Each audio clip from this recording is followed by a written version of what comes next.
Bonjour à tous, la grogne qui monte partout en France avec la hausse des prix des carburants. L'exécutif plaide non coupable, mais il n'en fallait pas plus pour que l'opposition s'en empare. Et puis il y a les européennes qui approchent. Le Rassemblement national se sent pousser des ailes en regardant ce qu'il se passe à l'étranger. Montée des extrêmes et des populismes dans des pays qui ont pourtant été marqués par l'histoire. On en parle avec Muriel Kouativi du Rassemblement national. C'est parti pour Face à Face.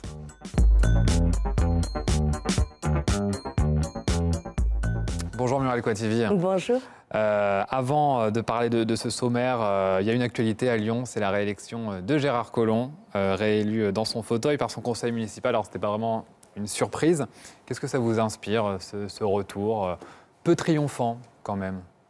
Alors oui, moi je pense que comme beaucoup de Lyonnais, il y a eu quelques sondages qui ont été faits, c'est le retour de trop, c'est le mandat de trop s'il veut perdurer au-delà de 2020.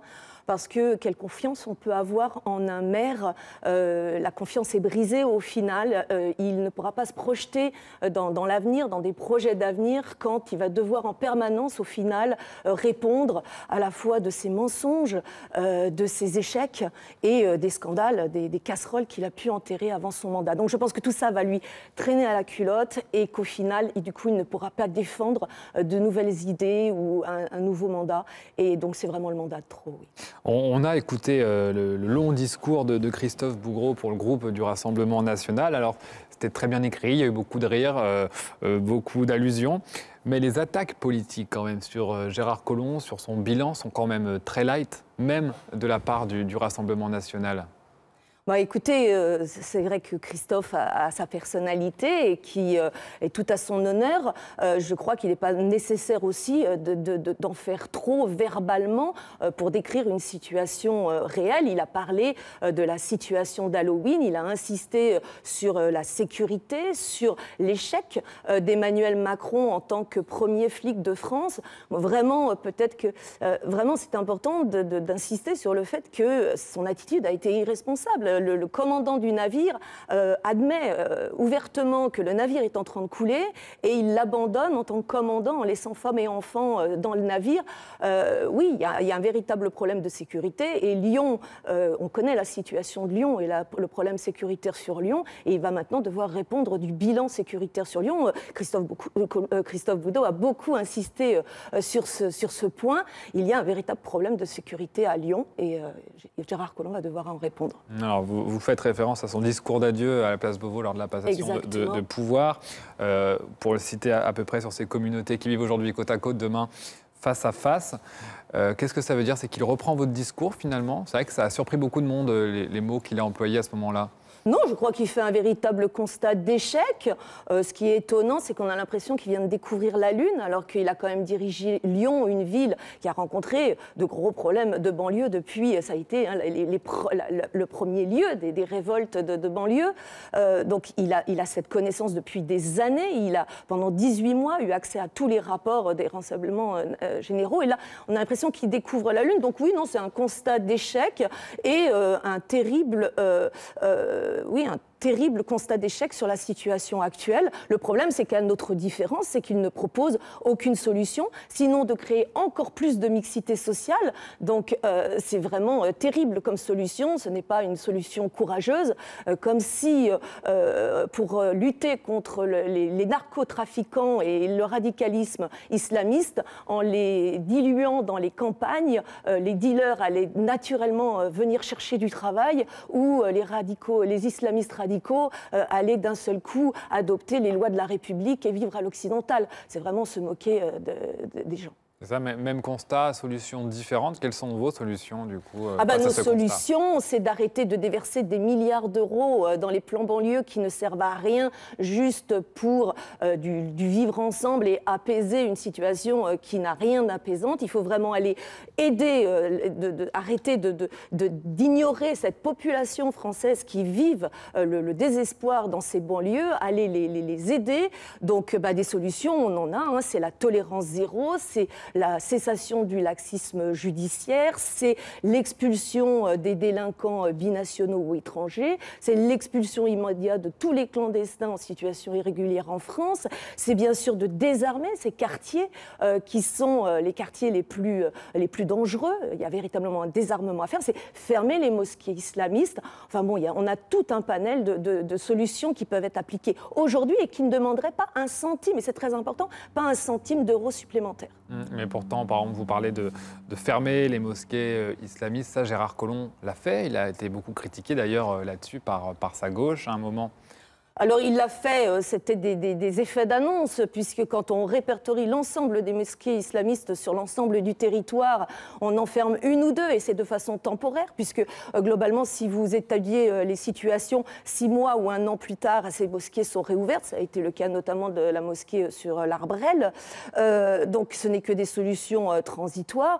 Et puis, on le voit avec l'actualité d'aujourd'hui, on pourra parler de l'IFCM et du rôle de l'État, de la métropole et de la municipalité de Lyon dans le financement de ces soi-disant musées culturels. Quelle est leur part de cultuel et quelle est derrière la responsabilité des pouvoirs publics? On ne peut pas donner d'un côté et enlever de l'autre. Il faut avoir une logique. Et cette volonté, notamment, bon, c'est national, mais de revoir la loi de 1905, oui, nous inquiète beaucoup. Mais d'entendre parler de vivre ensemble, rien que ce terme, ça vous hérisse? En fait, c'est le constat de Gérard Collomb. On a voulu créer le vivre ensemble et au final, on est dans un constat d'échec. La délinquance est devenue... Ce que vous dites, c'est que, je ne sais pas si ça a un sens, mais c'est que vous ne croyez pas au vivre ensemble?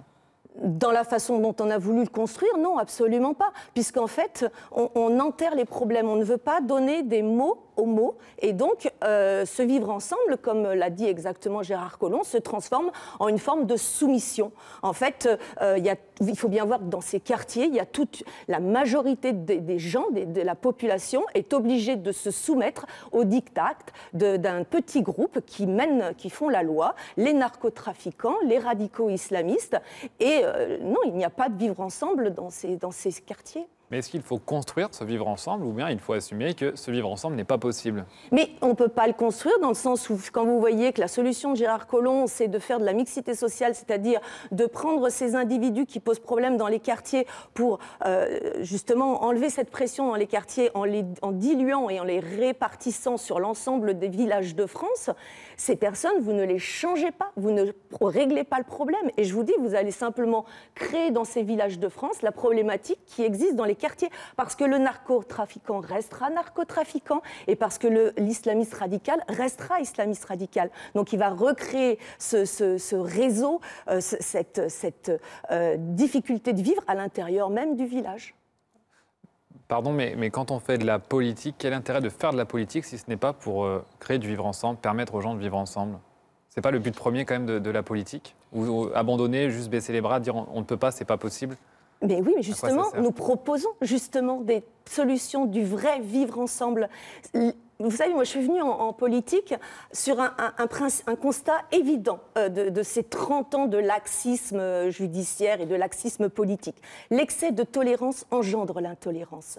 Si l'on remet de la discipline, si l'on remet de la sécurité, si l'on applique une tolérance zéro à l'égard de cette petite... Donc, rassurez-moi, vous y croyez quand même à terme un jour à se vivre ensemble? Oui, en imposant un certain nombre de règles à des personnes, mais on les impose vraiment et on se donne les moyens d'appliquer les lois. Les lois, on les a, elles existent, il suffit de les appliquer, d'avoir le courage politique de les appliquer.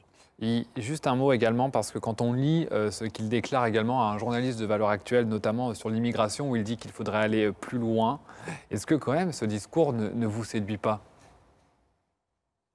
C'est pas qui nous séduit, en fait, ça reste un discours, Gérard Collomb, puisque justement, il nous démontre 3 lignes plus loin qu'il ne fera rien. Donc, nous, ce que l'on veut simplement montrer, c'est que ce discours, il faut le mettre en application. Et en application, on a un certain nombre de solutions que je viens notamment d'égrener en partie, mais ça, ce n'est pas du tout dans le programme de Gérard Collomb. Alors une colère qui monte un peu partout dans le pays, je le disais, c'est contre la hausse des prix du carburant. Une manifestation, des blocages notamment sont annoncés le 17 novembre prochain. Vous serez de la partie ? Oui, on a annoncé que l'on soutiendrait les citoyens. Alors, voilà, il faut bien rappeler que c'est une manifestation apolitique, pacifique.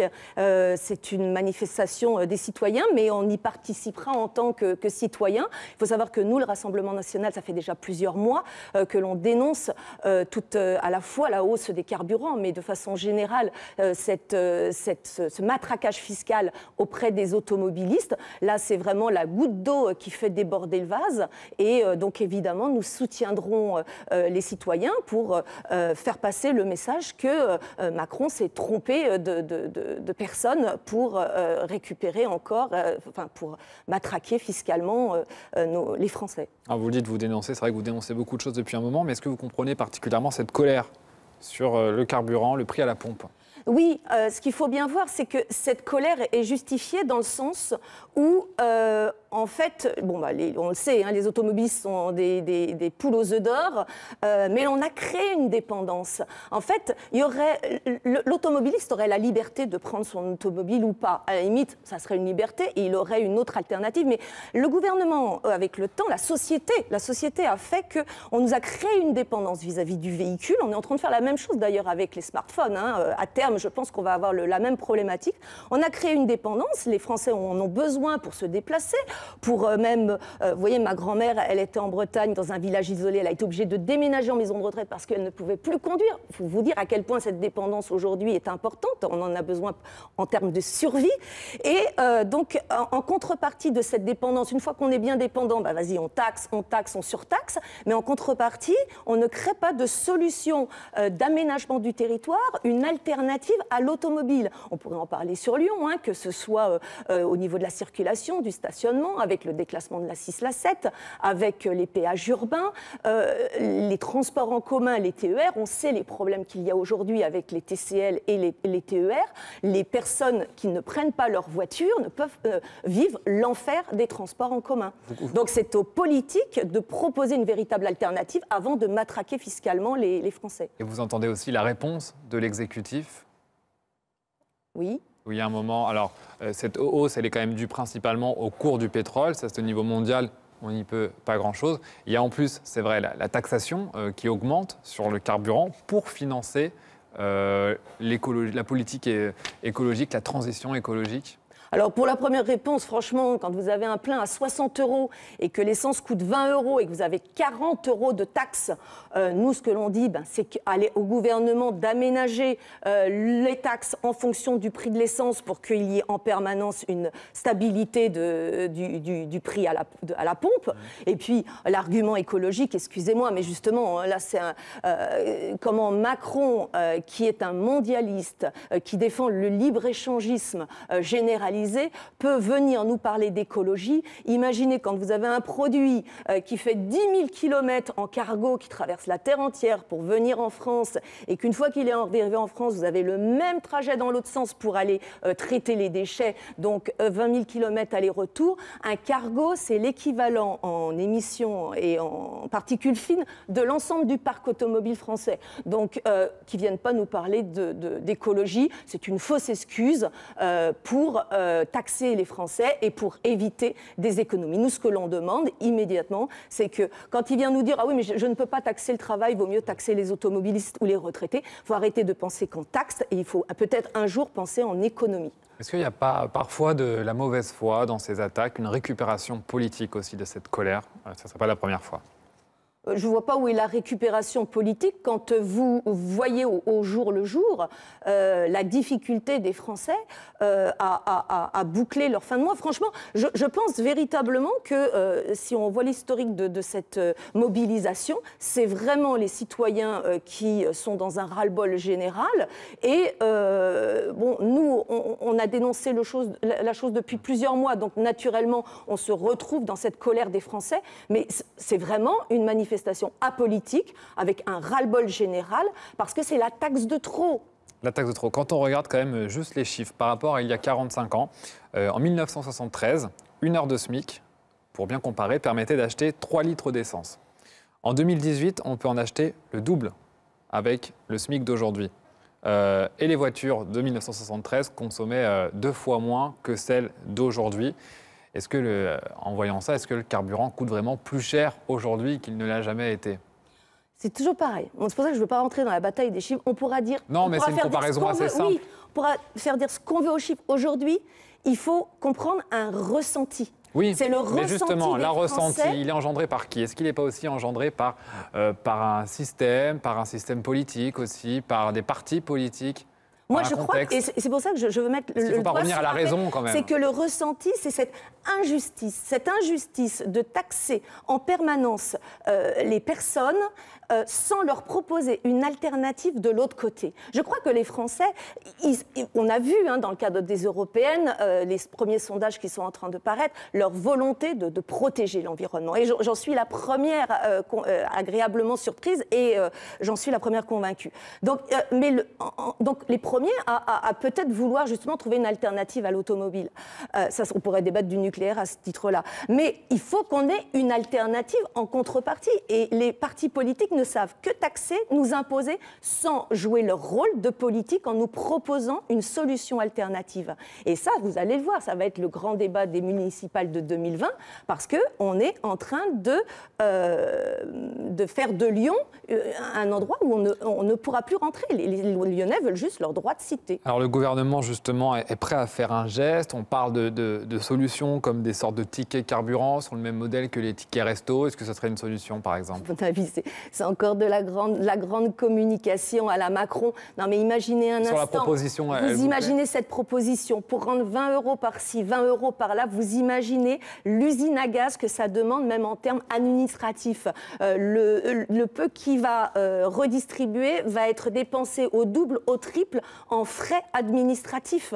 Donc c'est complètement idiot et oui, ça n'a aucun sens. Qu'est-ce que vous proposez du coup comme alternative tout en menant une politique environnementale? Alors nous, c'est clairement pour réduire les émissions à effet de gaz, c'est d'avoir une écologie locale, de stopper la mondialisation telle qu'elle existe aujourd'hui. C'est-à-dire quoi, stopper la mondialisation? Eh bien, c'est d'arriver à produire français, à consommer français, à traiter nos déchets en France, à utiliser au maximum nos matières premières, à jouer la priorité nationale. Vous savez, l'espace de jeu est en train de se réduire. Donc, plutôt que d'aller acheter nos produits à l'autre bout du monde au nom de la libre concurrence. Là, pardon, mais si vous vous plaignez de 6 centimes d'augmentation d'un prix d'essence, si vous produisez en France tout ce que vous achetez, ça va coûter beaucoup plus cher chaque mois. Non, parce que peut-être justement avec le protectionnisme intelligent et la priorité d'achat et de consommation française, peut-être qu'aujourd'hui, vous trouvez que ces citoyens d'acheter je sais pas, moi je vais dire un grille-pain à 5 € dans une grande surface,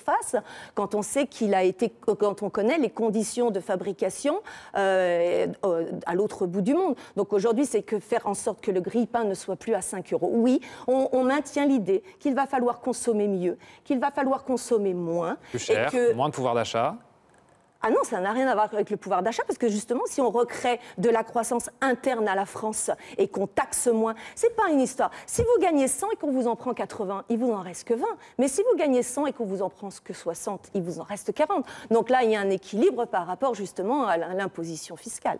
Un mot de l'actualité, on fête en ce moment, on célèbre en tout cas le centenaire de la Première Guerre mondiale. Vous avez entendu les propos d'Emmanuel Macron sur le maréchal Pétain, un grand soldat pendant la Première Guerre qui a conduit à des choix funestes pendant la Seconde. Est-ce que vous estimez qu'il lui a rendu hommage ? Alors moi, j'avoue, j'ai découvert en effet ça uniquement ce matin, puisque j'étais un peu décalage, je rentre de l'étranger. Et moi, tout ce qui est en rapport à l'histoire de France, j'avoue que personnellement, j'ai un gros problème. Parce qu'on a eu un enseignement, je fais partie de la génération des années 60, et je pense que ça ne s'est pas arrangé avec le temps, où on nous apprend des choses à l'école, et de plus en plus, on arrive à douter de ce que l'on nous a appris, parce que justement, ce que l'on peut reprocher à l'histoire de France, c'est qu'elle est falsifiée en fonction de ce qu'on veut bien en dire et de ce qu'on veut en faire. Donc j'avoue que je n'ai pas d'avis personnel sur la question. Je pense que Aujourd'hui, justement, pour revenir sur le débat, les Français, leur souci, c'est de savoir comment ils vont faire leur plein d'essence ce soir, et c'est pas de savoir si le maréchal Pétain fera partie des maréchaux qui seront cités dans le cadre de leur action à la Première Guerre mondiale. Je pense que c'est un faux débat, et est-ce qu'Emmanuel Macron n'a pas utilisé, puisque c'est le champion de la com, cette petite sortie à la veille d'une grande manifestation nationale de mécontentement pour parler d'autre chose. Ça a suscité quand même un certain émoi dans la population, dans la classe politique aussi. Finalement, il n'y aura pas d'hommage au maréchal Pétain, mais est-ce que Emmanuel Macron, en quelque sorte, vient de le réhabiliter? Il dit qu'il faut regarder l'histoire en face telle qu'elle est. Il dit que ça a été un grand homme pendant la Première Guerre mondiale.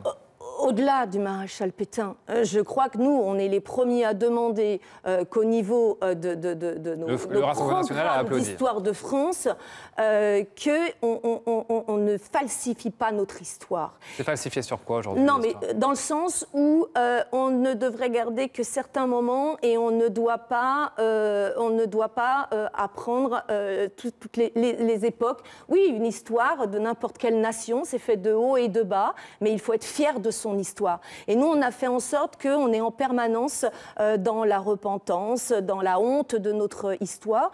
Donc, il y a eu des bons moments, il y a eu des mauvais moments, mais je crois que notre histoire de France doit être enseignée aux jeunes Français dans sa globalité, avec ses hauts et ses bas. Donc, si ça peut permettre une meilleure, une vision plus réaliste de l'histoire, voilà.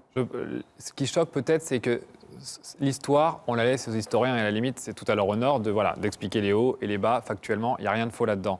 Mais est-ce que c'est au président de la République, sur un sujet aussi sensible, d'employer ces mots?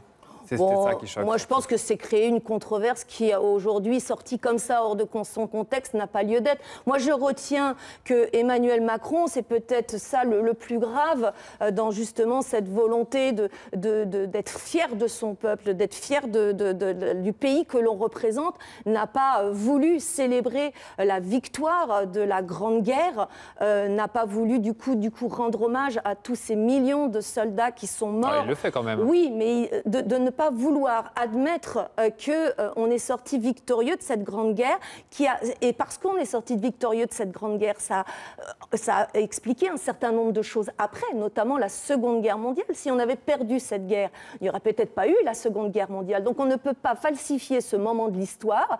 Et puis il y a une certaine fierté vis-à-vis de ces soldats. Vous imaginez leur fierté quand ils sont rentrés dans leur famille pour pouvoir dire ben oui, j'ai protégé ma famille, j'ai protégé ma femme, j'ai protégé mes enfants, j'ai protégé mon drapeau. Il y a une fierté à tirer malgré les horreurs d'une guerre.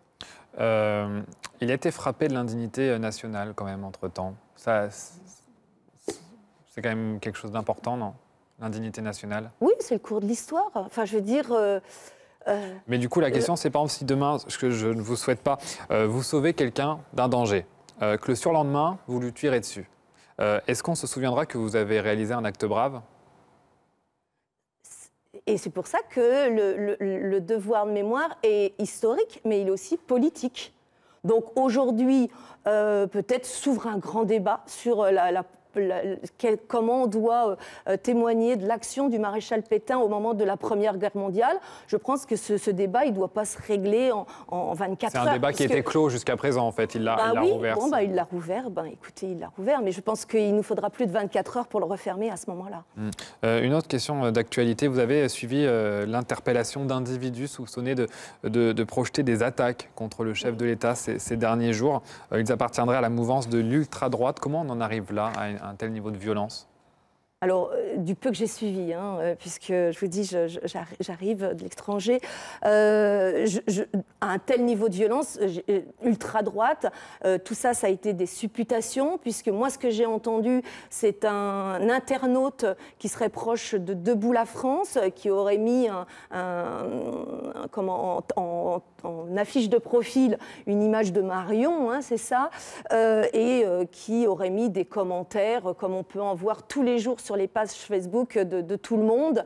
Après qu'il y ait eu une enquête et une réaction, pourquoi pas, mais je pense qu'on est loin de l'ultra-droite, de l'ultra-violence, et pareil, est-ce que ce n'est pas encore un coup de com' de la part de M. Macron pour détourner l'attention de l'ensemble médiatique face à la grogne des Français qui est en train de se préparer le 17 novembre. Pourtant, il y a eu plusieurs coups de filet cette année. C'est les juges qui le disent. Ils prennent cette menace très au sérieux de l'ultra-droite.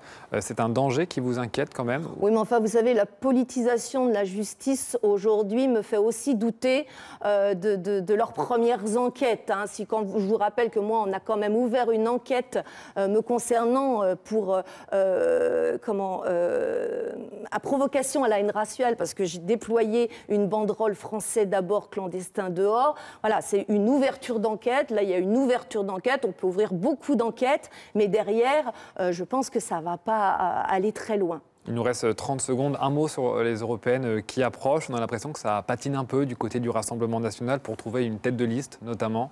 Ah non, ça patine pas du tout, jusque Marine Le Pen l'a annoncé. Elle veut rester maître de son agenda de campagne pour ces européennes. Donc, elle annoncera la liste. Le Rassemblement national rentrera en campagne et donc la liste sera annoncée dans son unité début janvier. Mais tout se fait dans son temps et normalement. Eh bien, on vous réinvitera. Merci beaucoup, Muriel Kouativi, d'avoir été mon invité dans Face à Face. On se retrouve la semaine prochaine. En attendant, tous vos replays sur tlm.tv.